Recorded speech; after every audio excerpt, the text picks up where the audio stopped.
अस्सलाम वालेकुम, मतियुल्लाह जान MJTV। यहाँ इस्लामाबाद कचहरी में डिस्ट्रिक्ट जज वकास अहमद राजा की अदालत से कुछ देर पहले ही साबिक वज़ीर इत्तलात और नशरियात और तहरीक इंसाफ के रहनुमा फवाद चौधरी के लिए जो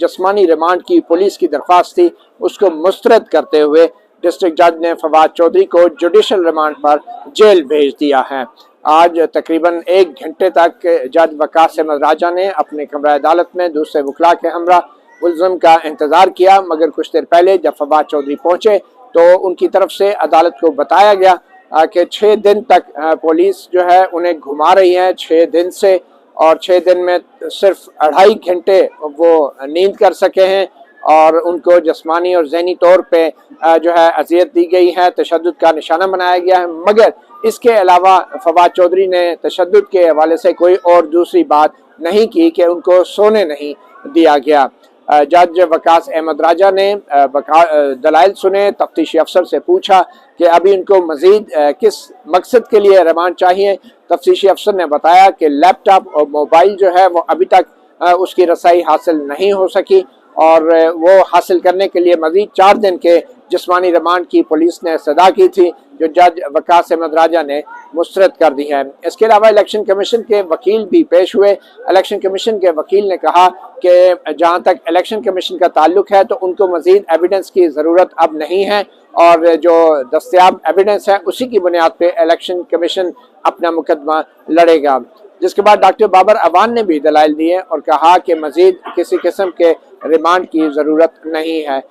फोटोग्रामेटिक टेस्ट के हवाले से जज वकास अहमद राजा ने तफ्तीशी अफसर से पूछा कि यह होता क्या है और इसकी ज़रूरत क्यों है, जिस पे तफ्तीशी अफसर ने और प्रोसिक्यूटर ने उनको बताने की कोशिश की कि जो तस्वीर है, जो वीडियो में जो बयान देने वाला शख्स है, उसकी तस्वीर की शनाख्त और उसकी आवाज़ की शनाख्त की तस्दीक करने के लिए यह फोटोग्रामेटिक टेस्ट ज़रूरी होता है। और फिर प्रोसिक्यूटर की तरफ से यह भी बताया गया, इलेक्शन कमीशन के वकील की तरफ से बताया गया कि सुप्रीम कोर्ट के साबिक चीफ जस्टिस आसिफ सईद खान खोसा की एक हुक्म के एक फैसले के मुताबिक जो भी इलेक्ट्रॉनिक एविडेंस जो पेश किया जाता है अदालत में, उस एविडेंस की तस्दीक करना ज़रूरी है। तो इसीलिए किसी भी किस्म का जो इलेक्ट्रॉनिक एविडेंस है जो अदालत में पेश किया जा रहा है जो फवाद चौधरी के केस में, उसका फोटोग्रामेटिक टेस्ट करना भी ज़रूरी था, क्योंकि सुप्रीम कोर्ट के हुक्म के मुताबिक ये एविडेंस जो है इसकी तस्दीक कराना लेबॉर्ट्री से ज़रूरी था। जिस पर डॉक्टर बाबर अवान का ये मौक़िफ़ था कि कानूनी शहादत के मुताबिक जो शवाहिद मुल्ज़िम ने एडमिट किए हैं, तस्लीम किए हैं, और वो कह रहा है कि जो बातें भी उन्होंने की वो उनका बुनियादी आज़ादी राय का हक था जिसका उन्होंने इस्तेमाल किया, तो उसके बाद इस टेस्ट की ज़रूरत नहीं थी और इस टेस्ट को गैर ज़रूरी तौर पे बुनियाद बना के जिस्मानी रिमांड की सदा पहले भी की जाती रही है और अब भी की जा रही है। डॉक्टर बाबर अवान के दलाइल और प्रोसिक्यूशन और तफ्तीशी अफसरों के बयानात के बाद जज वकास अहमद राजा ने फवाद अहमद चौधरी को जुडिशल रिमांड पर जेल भेज दिया है और पुलिस की तरफ से 4 दिन के मज़ीद जिस्मानी रिमांड की जो सदा है वो मुस्तरद करती है। आज फवाद अहमद चौधरी ने अदालत को किसी किस्म के ऐसी मालूमात नहीं दी जिससे ये जाहिर होता हो कि उनको किसी भी तौर पे जिस्मानी तौर पे तशद्दुद का निशाना बनाया गया है, जैसा कि खदशात का इज़हार किया गया था उनके कायद, उनके पार्टी के सरबराह चेयरमैन इमरान खान की तरफ से, और उन्होंने सदर ममलिकत आरिफ अलवी को भी ख़त लिखा था और चीफ जस्टिस उमर अता बंदयाल को भी अपने हाथ से एक ख़त लिखा था जिसमें खदशे का इजहार किया गया था कि फवाद अहमद चौधरी के साथ इंसानियत सोच सलूक किया जा सकता है और चीफ जस्टिस और सदर ममलिकत अपना किरदार अदा करें। मगर आज ऐसी कोई बात फवाद अहमद चौधरी ने जज वकास अहमद राजा के सामने नहीं की, अदालत में नहीं की। उन्होंने महज ये ज़रूर कहा कि उनको 6 दिन में सिर्फ 2.5 घंटे सोने का मौका दिया गया है और ज़्यादातर उनको सफ़र की हालत में रखा गया है। आज कमरा अदालत में फवाद अहमद चौधरी की अहलिया,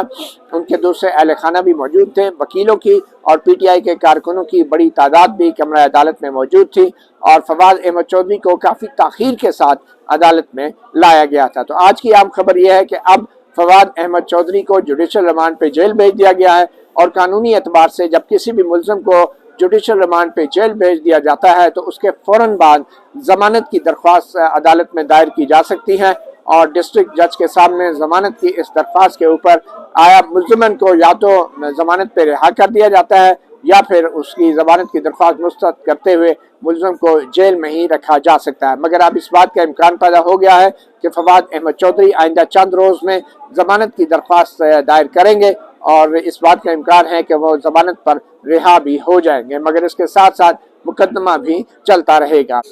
मेरे साथ मौजूद हैं advocate Ali Bukhari, advocate supreme court, जो फवाद चौधरी के वकील भी हैं। एडवोकेट अली बुखारी साहब, आज किन बुनियादों पे जिस्मानी रिमांड की जो सदा है वो मुस्तरद की गई? असल में आज जी ऑलमोस्ट छठा दिन था फवाद चौधरी साहब का। इनको 24 तारीख को पकड़ा गया और 25 को इनको सफरी रिमांड पे लिया गया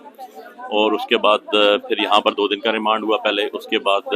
फिर इनका जुडिशल हुआ, फिर दोबारा 2 दिन का रिमांड हुआ। आज इनके तकरीबन इस तरह 5-6 दिन बन जाते हैं सारे के सारे। और जो इन्वेस्टिगेशन थी वो ऑलमोस्ट इनकी कंप्लीटेड थी। जो मोबाइल था वो तो उन्होंने पहले ही ले लिया था, इसके बाद जो इन्होंने लेबॉर्ट्री टेस्ट करवाना था और वो भी हो गया था। तो इसके अलावा मैं नहीं समझता हूँ और कोई यूजफुल पर्पज़ था सिवाय इसके कि उसको हरास किया जाए या उसको ह्यूमिलेट किया जाए, क्योंकि जो आपका रिमांड होता है बेसिकली वो जो पर्पज़ होता है उसका वो इन्वेस्टिगेशन होता है। और इन्वेस्टिगेशन कंप्लीटेड थी क्योंकि पहले इस दिन से ही फवाद साहब कह रहे थे कि जी मेरा इंटरव्यू हुआ, मैंने बात की है। और सिर्फ इन्होंने कहा जी कि अगर वो कल अभी ये हो रहा है बिफोर दी पुलिस जिसकी कोई वो वर्थ नहीं है at the time of after submission the challan, तो इसको हमने एक्नॉलेज करनी है, वो जाकर उन्होंने करवा लिया। तो इसके अंदर कोई ऐसी कौन सा टेस्ट था, फोटोग्रामेटिक टेस्ट, जिसके लिए लेकर गए थे लाहौर? बेसिकली जो आपकी स्टेटमेंट दी होती है इनक्रिमिनेटिंग जो आपका मटेरियल होता है उसको एक्नॉलेजमेंट करवाते हैं वहाँ से, और वो एक किस्म का रिपीट होता है। यही वो मशीनें होती हैं जो चेक करती हैं तस्वीर और आवाज? मशीन होती है जी, मशीन होती है, वो सारी चीजें वहाँ पर चेक कर। क्या ये कानूनी तौर पे जरूरी होता है? देखिए मेरा तो इस पे अपना व्यू है, जब एक मुल्ज़िम कह रहा हो कि कानूनी तौर पे कि मैंने खुद किया है, इसके बाद एक प्रोसीजर होता है। जो अडॉप्ट नहीं करना चाहते थे या उनको पता नहीं था प्रोसिक्यूशन को, उनकी स्टेटमेंट कराई जाती है अंडर सेक्शन 164 सीआरपीसी कि वो जाते हैं मैजिस्ट्रेट के पास, चले जाते हैं एग्जेक्टिव के पास, कहते हैं जी ये केस है, ये मुल्ज़िम है, ये स्टेटमेंट देना चाहता है, वो स्टेटमेंट देता है, उसको ऑन रिकॉर्ड हो जाता है, उसको मैजिस्ट्रेट रिकॉर्ड करके उसको सील बंद करके स्टैंप लगा के सेशन जज को उसकी कॉपी भेज देता है। सबसे आसान तरीका था और जब वो खुद एडमिट कर रहा हो, क्योंकि admission fact need not to be prove. लेकिन अनफॉर्चुनेटली या उनको पता नहीं था या उन्होंने करना नहीं था, क्योंकि कोई उसमें ऐसी बात नहीं थी कि जिसको आप कहें कि जी इसमें कोई उसमें ऑफेंस कंस्टिट्यूट हो। अगर मुंशी हो तो क्लरिकल स्टाफ सबको यही कहा जाता है, तो उसके अंदर कोई ऐसा मैं नहीं समझता हूँ कि ये कन्विक्शन वाला केस है कहीं भी। तो आप ये कह रहे हैं कि फवाद चौधरी तस्लीम कर रहे हैं कि उन्होंने ये बातें की हैं, और उन बातों में वो ये भी तस्लीम कर रहे हैं कि उन्होंने खानदान वालों को धमकी लगाई है कि आपके खानदानों को भी नहीं छोड़ेंगे, वो ये बात भी तस्लीम कर रहे हैं या नहीं? नहीं जी, ऐसी ना बात मैंने कही और ना उन्होंने कोई तस्लीम किया और ना ये बात ऐसी थी, क्योंकि हमने ड्यूरिंग आर्गूमेंट्स पूरी उनकी जो प्रिस्क्रिप्ट थी जो बताया गया था उसको एज इट इज जो उन्होंने बयान दिया उसको एक हमने हार्ड कॉपी बना के वो भी कोर्ट में पेश की कि जो FIR कंटेंट्स हैं उसको तोड़ के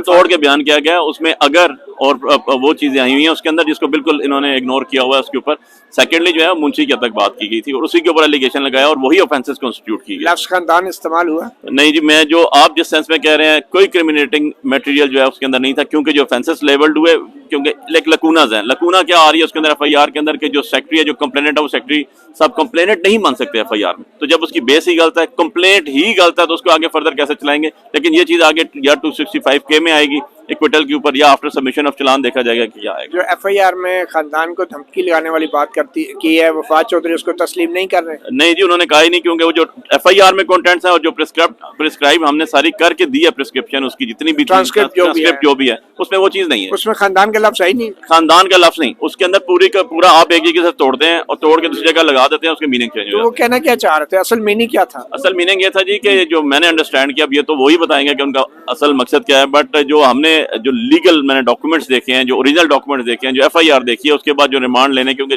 4-5 दफा हम इसमें अपीयर हो चुके, वो सारे केस की सिक्रूटनी भी कर चुके उसके अंदर। जो ECP प्रूव करना चाहता है वो ये करना चाहता है कि हम ह्यूमिलेट हुए हैं, हम डिसग्रेस हुए हैं, और डिसग्रेसमेंट और ह्यूमिलेशन के ऊपर उनके पास एक रेमेडी मौजूद है, वो डेफिमेशन में आ सकते थे, वो कंटेम्प्ट नोटिस दे सकते थे। खानदानों को धमकी नहीं दी गई? खानदानों को तो जिन्होंने धमकियां दी हैं वो तो सारे आजकल वजारतों में बैठे हुए हैं। मैं नहीं समझता जी कोई धमकी की कोई बात उसमें नहीं है। ये आपकी इस्लाह हो सकती है, मैं एज अ लीगल प्रैक्टिशनर मेरा काम है कोर्ट को असिस्ट करना टू माय क्लाइंट, वो कोई ऐसी चीज कहीं भी नहीं बनती, ना गवर्नमेंट ऑफ FIR से ना। बहुत शुक्रिया, आपने सुना फवाद चौधरी के वकील एडवोकेट अली बुखारी। मतीउल्लाह जान MJ TV से इतना ही, इजाजत दीजिए, अल्लाह हाफिज।